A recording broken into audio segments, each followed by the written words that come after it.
मिथुन राशि वालों, आपके पिछले जन्म का प्रेमी है यह एक इंसान। यह आपके आसपास ही है, आपकी जिंदगी में खुशियां ही खुशियां लाना चाहता है, चार चांद लगाना चाहता है, क्योंकि आपका इससे जो रिश्ता है, जो नाता है, वह इस जन्म का नहीं पिछले कई जन्मों का है। अगर आपने इसे पहचान लिया तो यह आपके लिए बेहद भाग्यशाली साबित होगा और सबसे बड़ी बात कि यह आपको वह सब दिलवाने में मदद करेगा जिसके लिए आप अब तक तरस रहे थे। भविष्य पुराण और ब्रह्म वैवर्त पुराण में कुछ ऐसी गुप्त बातें बताई गई हैं जिनके माध्यम से आप अपने पिछले जन्म के साथी, प्रेमी या फिर हम सफर को बड़ी ही आसानी से पहचान सकते हैं। प्यारे मित्रों, पिछले जन्म के जो भी हमारे सबसे नजदीकी रिश्ते होते हैं, जिनसे हम हद से ज्यादा प्रेम करते हैं, वे इस जन्म में भी हमारे आसपास ही पैदा होते हैं और किसी न किसी रूप में वे हमारी मदद ही करते रहते हैं। बस जरूरत होती है कि हम उन्हें पहचान लें। यदि किसी कारणों से हम उन्हें पहचान पाते हैं तो हमारा जीवन पूरी तरह से चमत्कारी ढंग से बदल जाता है। इसे आजकल की वैज्ञानिक भाषा में यूनिवर्सल कनेक्शन कहते हैं। मित्रों, यह ऊर्जाओं का संबंध होता है, या यूं कहें कि आत्मा का आत्मा से संबंध होता है। इसे पहचानने वाले की तकदीर पूरी तरह से बदल जाती है और यह ब्रह्मांड, या यूं कहें कि भगवान, उसे सब कुछ देने के लिए तैयार हो जाते हैं। कहीं कहीं पर लोग इसके बारे में आजकल सोलमेट या फिर सोल कनेक्शन जैसे शब्दों का भी प्रयोग करते हैं। तो क्या है यह सब सारी बातें आज के इस वीडियो में आपको हम खुलकर बताएंगे। और कौन है वह इंसान जो आपके पिछले जन्म का साथी है, आपको हर खुशी देना चाहता है लेकिन अब तक आपने उसे पहचान नहीं पाया है, उसके बारे में सारी बातें खुलकर विस्तार से हम बताएंगे। मित्रों, आज का जो वीडियो टॉपिक है वह बेहद ही आकर्षक है और इस वीडियो में आपको बड़ा ही अद्भुत और वैज्ञानिक, साथ ही साथ शास्त्रीय प्रमाणों के साथ जो ज्ञान प्राप्त होगा वह आपके जीवन को बदलने वाला होगा। तो जयकारा बोलो माता रानी का, जगत माई महामाई माँ भद्रकाली की जय बोलो, माता रानी के सिद्ध दरबार की जय बोलो। तो प्रिय मित्रों, नमस्कार, आप सभी का बहुत बहुत स्वागत करते हैं मिथुन राशि भिंड यूट्यूब चैनल में। तो प्यारे मित्रों, कुछ लोग इस संसार में ऐसे होते हैं कि उनसे चाहे भले ही हम पहली बार क्यों ना मिले, लेकिन उनसे मिलते ही हम एक अजीब सा, एक अजब सा खिंचाव उनकी ओर महसूस करते हैं और उन्हें देखने के बाद हमारे मन में पहली बात यही आती है कि इस इंसान से हमारा कोई ना कोई नाता तो है। यानी इससे हम पहली बार तो मिल रहे हैं, लेकिन हमारे मन में एक विचार यह भी चल रहा होता है कि इससे हम पहले से ही जानते हैं। और कई बार तो ऐसा भी देखा जाता है कि वह इंसान क्या सोच रहा है, वह इंसान क्या कहने वाला है, यह तक लोग आसानी से बता देते हैं, जबकि यह पहली मुलाकात ही होती है। प्यारे मित्रों, यह जो दैवीय खिंचाव है, ये यूं कहे कि ऊर्जाओं का आकर्षण है, यह इतना शक्तिशाली होता है कि आप चाहकर भी उस इंसान के ख्यालों को अपने मन से निकाल नहीं पाते हैं। उसकी कही हुई हर छोटी बड़ी बात आपको अंदर तक छू जाती है और हम चाहे अनचाहे ही सही, लेकिन उसकी ओर आकर्षित होते चले जाते हैं, खिंचते चले जाते हैं। यार मित्रों, यह कुछ और नहीं, हमारा उससे पिछले जन्म का नाता ही होता है। हम पिछले जन्म में जरूर उसके साथ किसी न किसी ऐसे मजबूत रिश्ते से बंधे हुए थे, जुड़े हुए थे, जो कि हमारी आत्मा आज तक याद करके बैठी है। हम उसे इस जन्म में भी भुला नहीं पाए हैं, इसीलिए उसे देखते ही हमारी आत्मा उसे तुरंत पहचान लेती है। मित्रों, इसे ही यूनिवर्सल कनेक्शन कहा जाता है या फिर सोल कनेक्शन के नाम से भी जाना जाता है। अब यह तो सभी जानते हैं कि हमने जो इस संसार में जन्म लिया है, यह कोई हमारा पहला जन्म नहीं है। इससे पहले भी हम सैकड़ों हजारों जन्म लेते चले आ रहे हैं और हर एक जन्म में हम किसी न किसी के बहुत अधिक नजदीक करीबी रिश्ता रखते थे। अब वैसे तो सारे रिश्ते सामान्य से ही होते हैं, लेकिन किसी न किसी जन्म में कोई ना कोई एक ऐसी विशेष घटना घटी होती है जब कोई एक इंसान हमारे लिए बहुत बड़ा त्याग करता है और हमारे दिल में हद से ज्यादा बड़ी जगह बना लेता है, या यूं कहें कि बहुत मजबूत बंधन के साथ जुड़ जाता है। फिर जब हमारी मृत्यु हो जाती है और हम दूसरा जन्म लेकर आते हैं और वह इंसान भी एक और जन्म लेकर इस संसार में आता है, तो जो हमारा भावनात्मक जुड़ाव या प्रेम बंधन उस इंसान से पिछले जन्म से जुड़ा हुआ था, वह इस जन्म में भी कुछ न कुछ आंशिक रूप से जुड़ा रह जाता है। इसीलिए हमारे धर्म में यह कहावत भी कही जाती है कि सच्चे गुरु, सच्चे मित्र और सच्चे प्रेमी को तलाशना नहीं पड़ता, वह स्वयं ही आपसे एक न एक दिन मिल ही जाता है। तो यह तो एक सामान्य सी जानकारी थी जो हमने आपको दी। अब हम आपको बताएंगे कि आपके आसपास वह कौन सा इंसान है जो आपके पिछले जन्म का साथी है और जो आपके हर एक सुख दुख का भागी है और आपके जीवन को बदल सकता है। इसी के साथ साथ प्यारे मित्रों, हम आपको आपके मन के एक सबसे बड़े सवाल का जवाब भी देंगे कि आपको अक्सर यह लगता है कि आपके जीवन में हमेशा कष्ट ही कष्ट, दुख और तकलीफें क्यों हैं, इसका सबसे बड़ा कारण क्या है और कैसे आप अपने जीवन के हर एक दुख और तकलीफ से छुटकारा प्राप्त कर सकते हैं। इसी के साथ साथ प्यारे मित्रों, आने वाले 3 दिनों में आपके जीवन में जो बड़े ग्रहीय बदलाव होने जा रहे हैं, उसके आधार पर आपको किन कार्यों को करना चाहिए और किन कार्यों को भूल कर भी नहीं करना चाहिए, इस चीज के बारे में भी आपको सारी बातें विस्तार से बताएंगे। कहने का मतलब यह है कि वीडियो बेहद ही ज्ञानवर्धक है और पूर्ण रूप से ज्योतिषीय आकलन और शास्त्रीय पद्धति पर आधारित है। इस वीडियो को देखने के बाद आपको अपने जीवन के बारे में एक अनोखा नजरिया प्राप्त होगा, आपकी सोच बदल जाएगी, आपके काम करने का तरीका बदल जाएगा। हम इस बात की 100% गारंटी देते हैं। तो बस आपको ठंडे दिमाग से आज के इस वीडियो को पूरा देखना है और इस वीडियो में बताई गई हर एक बात को अच्छी तरह से समझकर अपने जीवन में उतार लेना है। प्यारे मित्रों, ज्ञान बिल्कुल ही अपाहिज है जब तक कि उसे जीवन में ना उतारा जाए। पुस्तकस्था तुया विद्या पर हस्तगतम धनम कार्यकाले समुत्पन्ने नसा विद्या न तद्धनम। पुस्तक में रखी विद्या और दूसरे के हाथ में गया हुआ धन कभी भी जीवन में काम नहीं आता है। जब आपको उसकी जरूरत होगी तब वह आपको कभी नहीं मिलेगा। कहने का मतलब यह है कि ज्ञान यदि आपने सिर्फ लेकर अपने दिमाग में रख लिया तो उससे जीवन नहीं बदलेगा। उस ज्ञान को आपको प्रयोग में भी लाना होगा, जीवन में उतारना भी होगा, तभी आपका जीवन बदलेगा और उस ज्ञान को भी सार्थक स्थान, महत्व प्राप्त होगा। उम्मीद है प्यारे मित्रों आप हमारी बातों को समझ चुके होंगे। तो चलिए अब वीडियो में आगे बढ़ते हैं, लेकिन इससे पहले हम चाहेंगे कि आप और हम दोनों मिलकर माता रानी को पूरे भक्ति भाव के साथ आभार व्यक्त करते हैं। तो चलिए कमेंट बॉक्स में लिखिए पूरे भक्ति भाव के साथ, जय माँ भद्रकाली कृपा करो। माता रानी आपके ऊपर निश्चित तौर पर कृपा करेंगी और अगले 3 दिनों में आपको एक ऐसी खबर प्राप्त होगी, एक ऐसी सूचना मिलेगी जो आपके जीवन को बदल कर रख देगी, आपको खुशियां ही खुशियां देगी। इसी के साथ साथ प्यारे मित्रों, इस दास का आपसे एक छोटा सा निवेदन और है कि यदि आप हमारे चैनल पर पहली बार आए हैं तो आप इस चैनल को सब्सक्राइब करके बगल में जो घंटी का निशान है उसे भी अवश्य दबा ही दें। ऐसा करके आप हमारे और माता रानी के दिव्य परिवार के सदस्य बन जाएंगे। और जब आप परिवार के सदस्य बन गए तो फिर इस परिवार में जो भी माता रानी के प्रति पूजा पाठ अनुष्ठान किए जाते हैं, उनसे जो पुण्य प्राप्त होता है वह आपको भी निश्चित तौर पर आंशिक तौर पर प्राप्त होगा ही होगा, क्योंकि परिवार में कोई भी कार्य हो उसका प्रतिफल तो परिवार के सभी सदस्यों को बांटा ही जाता है।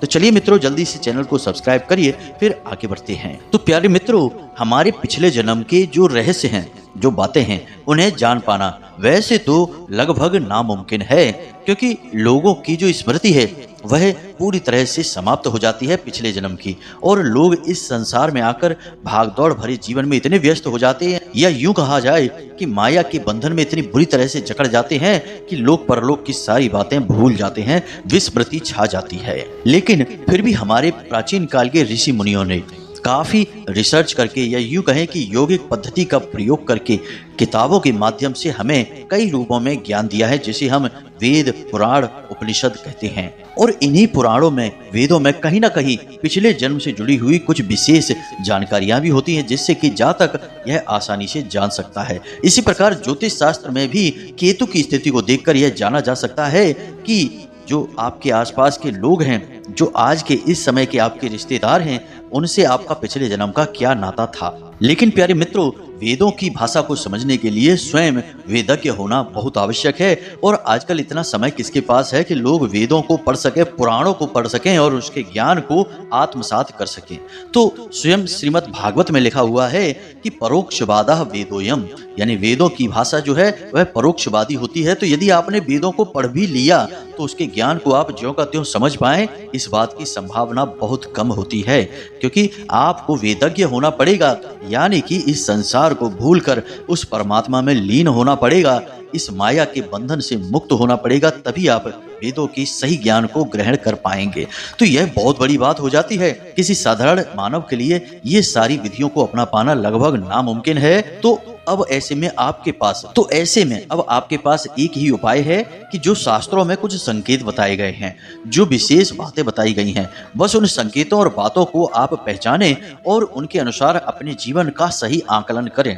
अनुमान लगाएं तो आपको कुछ इस प्रकार का आइडिया लग जाएगा कि यह कौन इंसान है जो आपके पिछले जन्म का साथी है। तो अब सारी बातें आप ध्यान से सुनिए। अब जो हम आपको बताने जा रहे हैं वे सारी बातें आपके इसी मुख्य विषय से जुड़ी हुई हैं। तो हम आपको बताने जा रहे हैं वे 5 बहुत बड़े संकेत, जिन संकेतों से आप यह आसानी से पता लगा लेंगे कि इस इंसान से जो आपके आसपास रिश्ते नाते हैं, जो आपके संबंधी हैं, मित्र हैं, उनसे आपका पिछले जन्म का किसी प्रकार का रिश्ता नाता है या नहीं है, और यदि था तो कौन सा रिश्ता था। तो जैसा कि हमने वीडियो की शुरुआत में ही आपको बताया, सबसे बड़ा जो संकेत है वह है आकर्षण।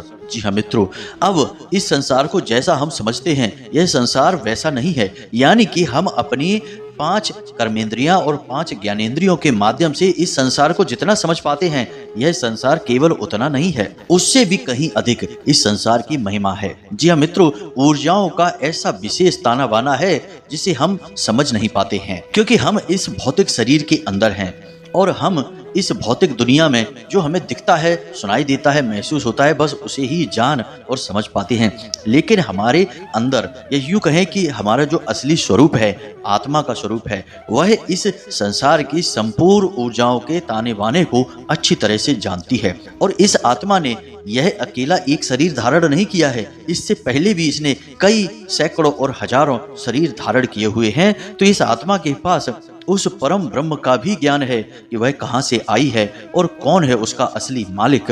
और इस आत्मा को यह भी पता है कि इस संसार में किस तरह से कार्य होता है, यानी कि कैसे मृत्यु, कैसे जन्म और कैसे पुनर्जन्म, कैसे आत्मा नए शरीर को धारण करती है। यानी जिसे हम ब्रह्म ज्ञान कहते हैं, दैवीय ज्ञान कहते हैं, वह इस आत्मा के पास भरपूर है। तो आत्मा इस संबंध को अच्छी तरह से पहचान जाती है, ऊर्जाओं के इस आकर्षण को अच्छी तरह से पहचान जाती है।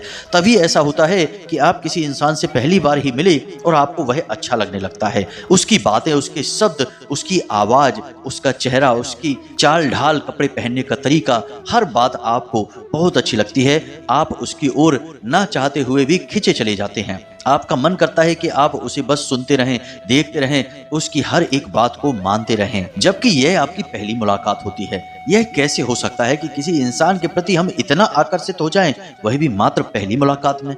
यह मित्रों संबंध आत्मिक संबंध है, यूनिवर्सल कनेक्शन है, सोल कनेक्शन है, जो आत्मा का आत्मा से है और आत्मा उसे अच्छी तरह से पहचान जाती है। तो यह तो पहला संबंध है।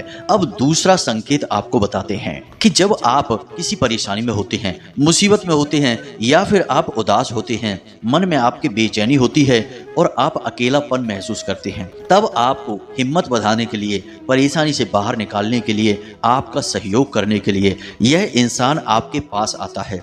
यह आपके मन के भाव को समझ जाता है। आप जब भी दुखी होते हैं, जब भी अकेले होते हैं, तो यह आपके आसपास ही होता है। अब यदि कोई एक ऐसा इंसान आपके आसपास है जो ऐसी परिस्थिति में आपका साथ देता है और बदले में आपसे कुछ भी नहीं चाहता है, यानी कि कोई आपकी चापलूसी नहीं करता, फिजूल की तारीफें नहीं करता, आपसे उसे कुछ भी लेना देना नहीं है, बस वह आपको खुश देखना चाहता है, तो आप समझ जाइए कि इस इंसान के साथ आपका जरूर पिछले जन्म का कोई ना कोई नाता अवश्य रहा है। जी हाँ मित्रों, तो यह तो दूसरा संकेत हो गया। अब तीसरा संकेत, यह बहुत महत्वपूर्ण है, इसे आप ध्यान से समझें। कभी कभी ऐसा होता है कि आपने मन में बस उस इंसान के बारे में विचार लाया, जैसे कि आपके आसपास कोई आपका रिश्ता है, नाता है, आपका भाई है, आपका प्रेमी है, या फिर आपका कोई मित्र है। आपने बस अकेले में बैठकर उसके बारे में मन में कोई विचार लाया कि अगर ये आपके पास होता तो आप इससे यह बात कह रहे होते, ऐसी ऐसी बातें करते, आपका मन अच्छा हो जाता, आपका टाइम पास हो जाता। ऐसी कुछ भी बात, मतलब कहने का यह है कि आप उसके बारे में विचार करते और आप देखते क्या है कि अचानक वह इंसान आपके सामने चला आ रहा है। जी हाँ मित्रों, अक्सर नहीं होगा यह, लेकिन कभी कभी ऐसा जरूर होगा। मतलब कहने का यह है कि आप जब भी उसके बारे में सोचेंगे तो हर बार वह आपके सामने नहीं आएगा, लेकिन अक्सर यह जरूर हो जाया करेगा कि आपने उसके बारे में विचार किया और वह आपके सामने आ गया। जी हाँ मित्रों, अब ऐसा क्यों हुआ? क्योंकि आपने जब उसके बारे में विचार किया तो आपके अंदर जो तरंगें ऊर्जा की उत्पन्न हुई, जो वाइब्रेशंस उत्पन्न हुई, उन वाइब्रेशंस को उस इंसान ने भी महसूस कर लिया और वह आपकी ओर खिंचा चला आया। उसे पता चल गया, यानी उसके अंदर जो आत्मा है, उस आत्मा को पता चल गया कि आप उसे पुकार रहे हैं और वह आपकी ओर खिंची चली आती है। ठीक ऐसा ही इस प्रकार भी होता है कि आप किसी इंसान के बारे में बस सोच ही रहे हैं और अचानक उसका फोन आ जाता है। जी हाँ मित्रों, यह भी इस तरह के संबंध का एक मजबूत प्रमाण है। इसी के साथ साथ प्यारे मित्रों, कभी कभी ऐसा भी होता है कि आप कोई बात सोच रहे हैं, बस आपने मन में सोचा ही है और वह इंसान आपके आसपास है और वह अचानक से वही बात बोलने लगता है जो आप अभी अपने मन में सोच रहे हैं। तो आपको आश्चर्य होता है कि अरे, ये तो मैं अपने मन में सोच रहा था, ये तो मैंने किसी को बताया भी नहीं और यह इसको कैसे पता चल गया, इसने यह बात कैसे कह दी। और जब आप उससे पूछते हैं कि यह तो मैंने अभी किसी से बोला भी नहीं है, तो तुम्हें यह बात कैसे पता चली, तो वह भी यही कहेगा कि मुझे नहीं पता। क्योंकि प्यारे मित्रों, यह इस जन्म का संबंध नहीं है, यह इस स्थूल शरीर का जो इस जन्म में तुम्हें मिला है, इनका कोई संबंध नहीं है। यह आत्मा का आत्मा से संबंध है। इसलिए उससे जो इस शरीर में मौजूद है, उसे इस बात के बारे में कुछ भी नहीं पता, लेकिन उसके अंदर की आत्मा, उसके अंदर की जो ऊर्जा है, वह इस चीज को महसूस कर लेती है। इसीलिए दूसरे के मन की बात को भी आसानी से पता लगा लेती है। अब एक बात यहाँ पर हम आपको बता दें कि जो बातें हम यहाँ पर आपको बता रहे हैं, इन बातों को आपको समझने के लिए खुले विचारों का होना पड़ेगा और अपनी बौद्धिक बल का और तर्क शक्ति का पूरा प्रयोग करना होगा। क्योंकि जैसे जैसे हम आपको बातें बताते जा रहे हैं, आप इन बातों को अपने दिमाग में भी बैठाते जाएं और फिर अपने आसपास, अपने जीवन में चल रही घटनाओं पर इन बातों को फिट करने की कोशिश करें। जहां पर भी ये बातें सही तरीके से फिट हो जाएं, आप समझ जाएं कि बस यही है वह इंसान जिससे आपका पिछले जन्म का नाता रहा है। अब एक सबसे महत्वपूर्ण संकेत मित्रों, इसे आप जरा ध्यान से समझें।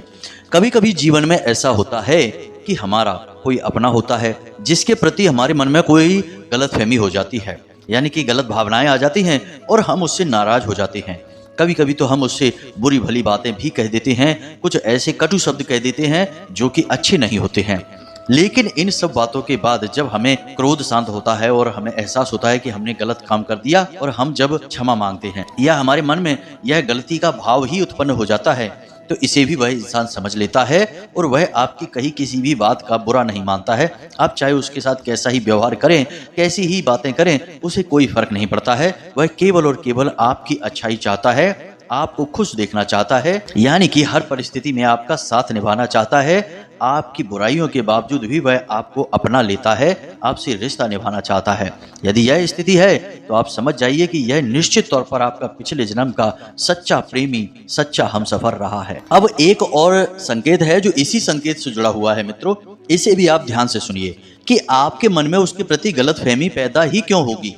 क्यों आप उसी अनाप शनाप बातें कहेंगे, गलत बातें उसके लिए बोलेंगे या मन में गलत विचार लेकर आएंगे। तो वह इसलिए भी हो सकता है कि आपने किसी कार्य को करने के बारे में विचार किया है और आप उस कार्य को करना चाहते हैं। जैसे कोई बिजनेस है, कोई व्यापार है, कहीं पर पैसा इन्वेस्ट करना चाहते हैं, किसी को उधार देना चाहते हैं या फिर मकान वगैरह, प्रॉपर्टी वगैरह लेना चाहते हैं, कोई भी मतलब जीवन का बड़ा फैसला आप लेना चाहते हैं और आपके पास सारी तैयारी है, आपका पूरा प्लान तैयार है, लेकिन वह इंसान आपको ऐसा करने से रोक रहा है। और वह आपको रोक रहा है क्योंकि उसे ऐसा लगता है कि इस कार्य को करने के बाद आप फंस जाएंगे, परेशान हो जाएंगे, आपकी जिंदगी खराब हो जाएगी। तो ऐसा लगने की वजह से वह आपको रोक रहा है और आपको लगेगा कि वह आपका बुरा चाहता है, आपका भला नहीं चाहता, तो आप उससे झगड़ा कर लेंगे। आपके मन में उसके लिए नकारात्मक भाव आ जाएंगे और आप उस कार्य को कर डालेंगे क्योंकि आप उसकी बात नहीं मानेंगे। अब यदि आपने उसकी बात मान ली तब तो अच्छी बात है, लेकिन यदि नहीं मानी तो आप उस कार्य को करेंगे और आपको परेशानी आएगी, आप संकट में फंस जाएंगे। फिर आपको उसकी बात याद आएगी कि अगर उसकी बात मान लेते तो अच्छा होता। कहने का मतलब यह है कि वह भविष्य में होने वाली किसी अनर्थ को, किसी अनचाही गलत घटना को पहले ही अनुमान लगा लेगा कि आपके साथ कुछ गलत होने जा रहा है, यानी अच्छाई के भेष में बुराई आपके पास आ रही है और आपको सताना चाहती है, दुखी करना चाहती है। इस चीज को वह पहले ही महसूस कर लेगा, लेकिन वह आपको समझा नहीं पाएगा। आप कहेंगे तो वह कहेगा पता नहीं, बस हम चाहते हैं कि आप इस कार्य को ना करें, बस इतनी सी बात वह बोलेगा। आप कहेंगे ये तो कोई बात नहीं है, हम तो जरूर करेंगे, और आप कर लेंगे, फिर आप परेशान हो जाएंगे। अब इस परिस्थिति को आप अपने जीवन में लगाकर देखें, आपके साथ ऐसा हुआ है कि नहीं। और हम जानते हैं कि आपके साथ ऐसा हुआ है निश्चित तौर पर। फिर आपको उस व्यक्ति के बारे में विचार करना है जिसने कि उस कार्य को करते समय टोक लगाई थी, आपको रोका था, और इसी की वजह से आपके मन में उसके प्रति गलतफहमी उत्पन्न हुई थी।